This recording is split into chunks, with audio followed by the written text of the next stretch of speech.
Today's topic is Scalable ARR versus Non-Scalable ARR. If your SaaS startup reaches $1 million in ARR, does that mean the company is ready to hire more salespeople?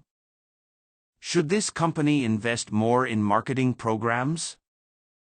They say that if your startup achieves $1 million in ARR, then you have achieved product market fit.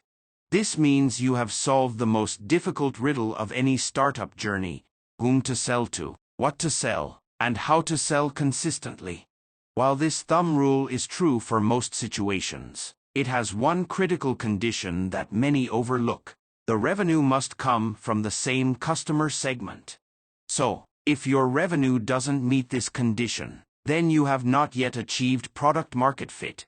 In other words, your ARR is not scalable. What will your future likely look like if you are in this stage? You will experience high customer churn.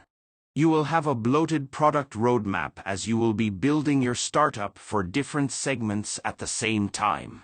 You will not be able to run effective marketing programs, as your revenue is split among different segments. However, if you develop one segment to achieve $1 million in ARR, then you will have happy customers, a cleaner product roadmap, and repeatable sales and marketing programs. You will be able to scale your startup.